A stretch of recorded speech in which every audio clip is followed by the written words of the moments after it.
بسم اللہ الرحمن الرحیم۔ السلام علیکم دوستو، اللہ عز و جل نے قرآن کریم میں جن انبیاء کرام علیہ السلام کے سبق آموز واقعات کا ذکر فرمایا ہے، ان میں سے ایک حضرت ذکری علیہ السلام بھی ہیں۔ سورہ انعام کی آیت نمبر 86 میں ارشاد باری تعالیٰ ہے، اور ذکریہ اور یحییٰ اور عیسیٰ اور الیاس یہ سب نیکوکاروں میں سے ہیں۔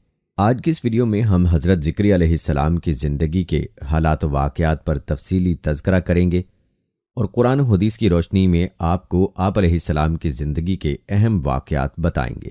یاد رہے کہ ہر مسلمان کے لیے ہر نبی کی زندگی نہایت اہمیت کی حامل ہے اور ہر مسلمان کو چاہیے کہ انبیاء کی سیرت سے واقف ہوں، اس لیے آپ نے ویڈیو کو سکپ نہیں کرنا اور اس ایمان افروز ویڈیو کو آخر تک لازمی دیکھنا ہے۔ ویڈیو کا باقاعدہ آغاز کرنے سے پہلے آپ سے گزارش ہے کہ اگر آپ نے ابھی تک ہمارا چینل اسلامک اسٹوڈیو سبسکرائب نہیں کیا ہے تو ابھی سبسکرائب کر لیں، ساتھ میں بیل نوٹیفیکیشن کو ضرور آن کر لیجئے گا تاکہ لیٹسٹ اپلوڈ ہونے والی ویڈیوز آپ تک بر وقت پہنچتی رہیں۔ ویڈیو کو لائک کریں، شیئر کریں اپنے دوستوں کے ساتھ اور کمنٹ باکس میں اپنی رائے کا اظہار لازمی کیجیے گا۔ دوستو، یاد رہے کہ حضرت ذکری علیہ السلام حضرت سلیمان علیہ السلام کی اولاد میں سے تھے۔ اللہ تعالیٰ نے آپ علیہ السلام کو بنی اسرائیل کی ہدایت و رہنمائی کے لیے مبعوث فرمایا۔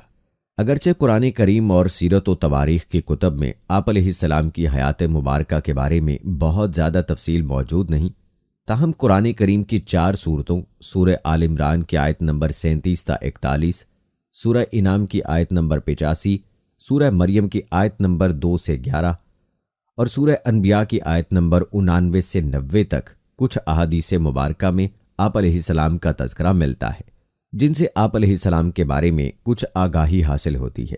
نیز بائبل میں ایک باب صحیفہ ذکریہ کے نام سے ہے، لیکن وہ ذکریہ نہیں ہے جن کا ذکر قرآن کریم میں ہے۔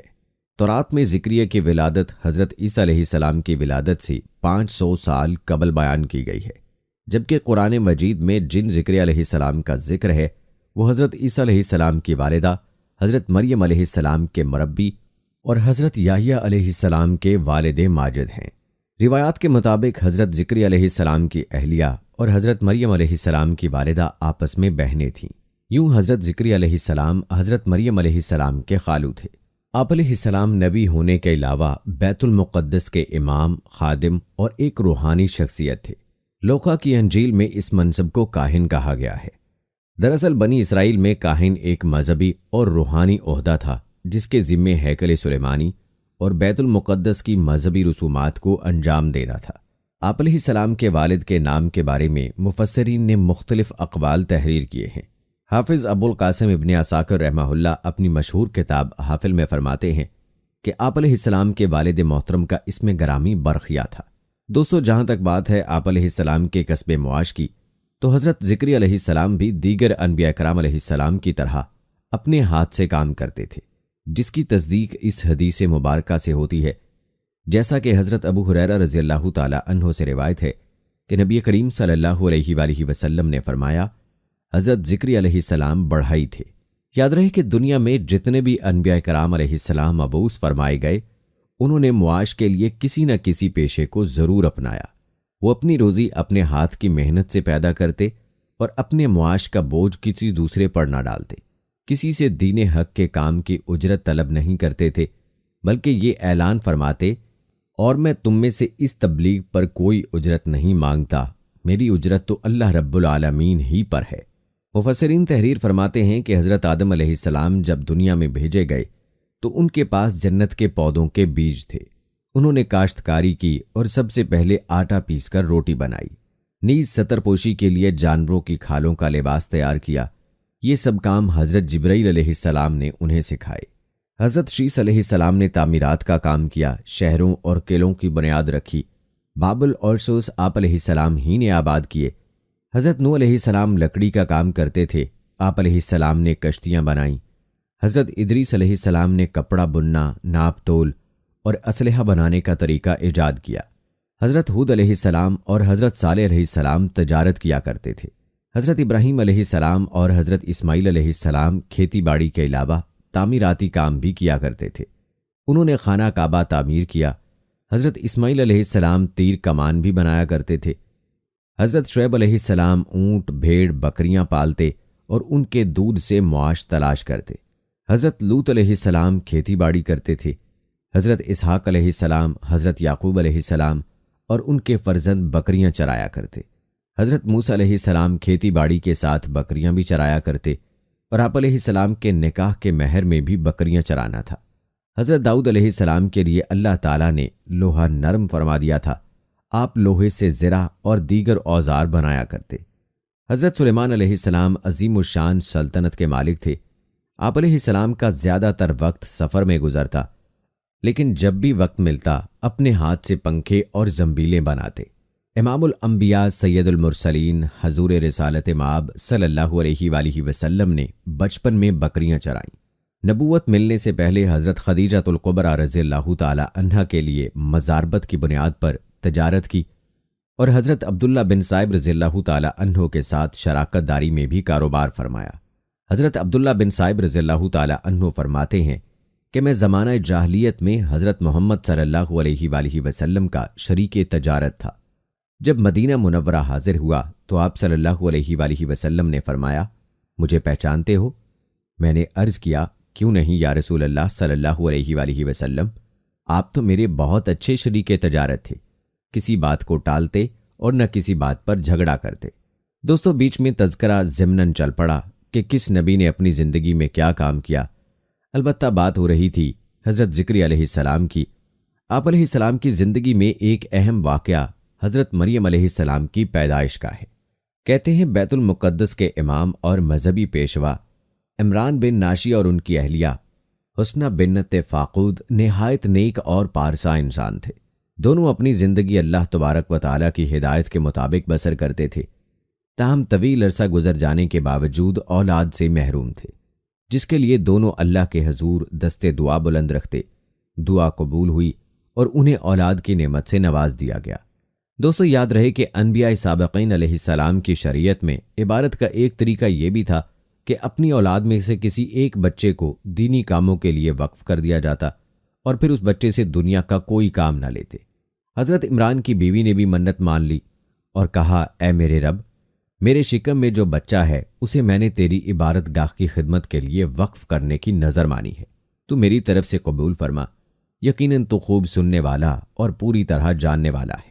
لیکن جب ان کے یہاں بچی پیدا ہوئی تو کہنے لگیں، اے میرے پروردگار، مجھے تو لڑکی ہوئی ہے۔ ان کی اس گفتگو میں حسرت کا اظہار تھا اور عذر بھی۔ حسرت اس طرح کی، میری امید کے برعکس لڑکی ہوئی، اور عذر یوں کہ نظر سے مقصود تو تیری رضا کے لیے ایک خدمت گار وقف کرنا تھا، اور یہ کام مرد ہی زیادہ بہتر طریقے سے کر سکتا تھا۔ اب جو کچھ بھی ہے تو اسے جانتا ہی ہے۔ شوہر حضرت عمران کا انتقال بچی کی ولادت سے پہلے ہی ہو چکا تھا۔ آپ نے اپنی بیٹی کا نام مریم رکھا اور فرمایا، اے اللہ، میں نے اس کا نام مریم رکھا ہے، میں اس کو اور اس کی اولاد کو شیطان مردود سے تیری پناہ میں دیتی ہوں۔ حدیث میں ہے کہ جب بچہ پیدا ہوتا ہے تو شیطان اسے چھوتا ہے جس سے وہ چیختا ہے، لیکن اللہ تعالیٰ نے حضرت مریم علیہ السلام اور ان کے بیٹے حضرت عیسیٰ علیہ السلام کو شیطان کے چھونے سے محفوظ رکھا۔ دوستو، کہتے ہیں کہ والدہ اپنی نظر پوری کرنے کی نیت سے نومولود مریم علیہ السلام کو لے کر بیت المقدس پہنچی۔ وہاں مسجد کے مجاور، خادم اور کاہن موجود تھے، جن میں حضرت زکریا علیہ السلام بھی شامل تھے۔ حضرت مریم علیہ السلام کی والدہ نے کہا، اس بچی کے متعلق نظر مان چکی ہوں، اب یہ بیت المقدس کی خدمت کے لیے آپ لوگوں کے پاس رہے گی۔ چونکہ وہ حضرت عمران کی بیٹی تھیں جو مسجد کے امام اور ایک روحانی بزرگ تھے، لہٰذا سب کی خواہش تھی کہ بچی اسے مل جائے۔ حضرت زکریا علیہ السلام کا استدلال تھا کہ بچی کی ماں اور ان کی اہلیہ سگی بہنیں ہیں، نیز خالہ بمنزلہ ماں کے ہوتی ہے، اس لیے بچی کی پرورش پر ان کا حق زیادہ ہے۔ تاہم دیگر افراد اس پر راضی نہ ہوئے تو قرآن دازی کا فیصلہ کیا گیا، جس پر تینوں بار قرآن حضرت زکریا علیہ السلام ہی کے نام کا نکلا۔ یوں اللہ تعالیٰ نے آپ علیہ السلام کو حضرت مریم علیہ السلام کا سرپرست بنا دیا۔ آپ علیہ السلام نے بڑے ذوق و شوق سے ان کی پرورش شروع کر دی۔ انہوں نے حضرت مریم علیہ السلام کو اپنے گھر ہی میں رکھا، لیکن جب وہ ذرا سمجھدار ہو گئیں تو انہیں مسجد سے متصل ایک حجرے میں منتقل کر دیا، جبکہ رات کو وہ اپنی خالہ ہی کے پاس آ کر سو جایا کرتی تھیں۔ دوستو اب بات کرتے ہیں ان نشانات قدرت کی جن کا مشاہدہ حضرت زکریا علیہ السلام نے فرمایا۔ روایات میں آتا ہے کہ حضرت زکریا علیہ السلام جب حجرے سے باہر جاتے تو حفاظت کے نقطہ نظر سے باہر سے کفن لگا دیا کرتے، لیکن جب واپس آتے تو یہ دیکھ کر حیران رہ جاتے کہ حضرت مریم علیہ السلام کے پاس بے موسم کے نہایت اعلیٰ قسم کے پھل اور میوہ جات موجود ہوتے۔ آپ علیہ السلام نے ایک دن تعجب اور حیرت سے پوچھا، اے مریم، یہ روزی تمہارے پاس کہاں سے آتی ہے؟ وہ بولی، اللہ کے یہاں سے آتی ہے، بے شک اللہ جسے چاہتا ہے بے شمار رزق عطا کرتا ہے۔ یاد رہے کہ یہ ایک لحاظ سے حضرت مریم علیہ السلام کی کرامت تھی۔ دوستو اب بات کرتے ہیں حضرت زکریا علیہ السلام کی اولاد کے لیے دعا کی۔ روایات میں آتا ہے کہ حضرت زکریا علیہ السلام کی اہلیہ عائشہ بانجھ تھیں، جس کی وجہ سے وہ بے اولاد تھے۔ دونوں بوڑھے ہو چکے تھے اور ظاہراً اولاد ہونے کے امکانات بھی ختم ہو چکے تھے، لیکن جب حضرت زکریا علیہ السلام نے حضرت بی بی مریم علیہ السلام کے پاس بے موسمی نہایت اعلیٰ قسم کے پھل دیکھے تو آپ علیہ السلام کے ذہن میں خیال آیا کہ جب میرا رب بے موقع پھل عطا کر سکتا ہے تو اس کے لیے اولاد دینا کیا مشکل ہے۔ اولاد کی خواہش نے دعا کا روپ دھار کر رب کے حضور مانگنے کی ہمت پیدا کر دی، اور پھر بے اختیار ان کے لبوں پر یہ دعا آ گئی، اے میرے پروردگار، مجھے اپنی جانب سے اولاد صالح عطا فرما، تو بے شک دعا سننے اور قبول کرنے والا ہے۔ اللہ رب العزت نے اپنے محبوب نبی کی اس دعا کو قبول فرمایا اور فرشتوں کو حکم دیا کہ فوری جاؤ اور میرے نیک بندے زکریا کو بیٹے کی بشارت دے دو۔ جیسا کہ ارشاد باری تعالیٰ ہے، ابھی وہ عبادت گاہ میں کھڑے نماز پڑھ رہے تھے کہ فرشتوں نے آواز دی کہ زکریا، اللہ تمہیں یحییٰ کی بشارت دیتا ہے، جو اللہ کے فیض یعنی عیسیٰ علیہ السلام کی تصدیق کریں گے اور سردار ہوں گے اور عورتوں سے رغبت نہ رکھنے والے ہوں گے اور اللہ کے پیغمبر یعنی نیکوکاروں میں ہوں گے۔ دوستو قرآن مجید کی 16ویں پارے کی سورہ مریم میں اللہ عز و جل نے اس واقعے کو یوں بیان فرمایا ہے، یہ ہے تیرے پروردگار کی اس مہربانی کا ذکر جو اس نے اپنے بندے زکریا پر کیا، جب انہوں نے اپنے پروردگار سے چپکے دعا کی تھی، اے میرے رب، میری ہڈیاں کمزور ہو گئی ہیں اور سر میں بڑھاپا چمکنے لگا ہے، لیکن میں کبھی بھی تجھ سے دعا کر کے محروم نہیں رہا۔ مجھے اپنے مرنے کے بعد اپنے قرابت داروں کا ڈر ہے، میری بیوی بھی بانجھ ہے، پس تو مجھے اپنے پاس سے وارث عطا فرما جو میرا بھی وارث ہو اور یعقوب علیہ السلام کے خاندان کا بھی جانشین، اور میرے رب تو اسے قبول بندہ بنا لے۔ اللہ تعالیٰ فرماتے ہیں، اے زکریا، ہم تمہیں ایک بچے کی خوشخبری دیتے ہیں جس کا نام یحییٰ ہے، ہم نے اس سے پہلے اس کا ہم نام بھی کسی کو نہیں کیا۔ زکریا علیہ السلام کہنے لگے، میرے رب، میرے ہاں لڑکا کیسے ہوگا جبکہ میری بیوی بانجھ اور میں خود بڑھاپے کے انتہائی ذوف کو پہنچ چکا ہوں۔ ارشاد ہوا، تمہارے لیے علامت یہ ہے کہ باوجود بھلا چنگا ہونے کے تم 3 راتوں تک کسی شخص سے بول نہ سکو گے۔ اب زکریا علیہ السلام اپنے حجرے سے نکل کر اپنی قوم کے پاس آئے تو ان سے اشارے سے کہا کہ تم صبح و شام اللہ کی تسبیح بیان کرتے رہو۔ حضرت زکریا علیہ السلام نے دعا سے پہلے اپنے ضعف و کمزوری کا ذکر کیا۔ امام قرطبی رحمہ اللہ علیہ فرماتے ہیں کہ دعا مانگتے وقت اپنے ضعف و بدحالی اور حاجت مندی کا ذکر کرنا قبولیت دعا کے لیے اقرب ہے، اور اسی لیے علماء کرام نے فرمایا کہ دعا میں پہلے اللہ تعالیٰ کی نعمتوں اور اپنی حاجت مندی کا ذکر کرنا چاہیے، اور اسی بنیاد پر مفتی محمد شفیع رحمہ اللہ علیہ فرماتے ہیں دعا میں اپنی حاجت مندی کا اظہار مستحب ہے۔ دوستو یاد رہے کہ اللہ تعالیٰ نے بنی اسرائیل میں سب سے زیادہ نبی مبعوث فرمائے، ان پر اپنی رحمتیں اور نعمتیں بھی نازل فرماتا رہا، لیکن یہ کہ وہ ناشکری قوم ہے کہ جو بار بار نافرمانیاں کرتی رہی اور شرک میں مبتلا ہو کر انبیاء کرام علیہ السلام پر ظلم و ستم ڈھاتی رہی، یہاں تک کہ انہیں شہید کرنے سے بھی دریغ نہیں کیا۔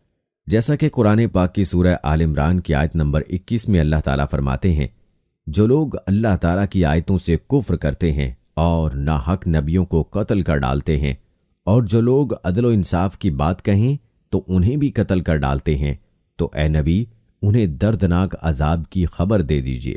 دوستو جہاں تک بات ہے حضرت زکریا علیہ السلام کی شہادت کی، تو بنی اسرائیل نے پہلے آپ علیہ السلام کے صاحبزادے حضرت یحییٰ علیہ السلام کو شہید کیا۔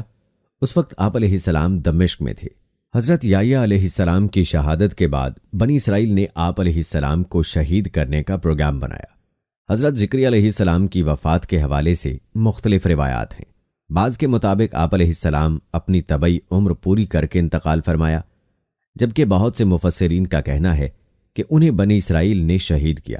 وہب بن منبع رحمہ اللہ علیہ کے مطابق حضرت زکریا علیہ السلام اپنی قوم سے بھاگے اور ایک درخت کے خلا میں داخل ہو گئے تو قوم نے وہاں پہنچ کر درخت پر آرا چلا دیا۔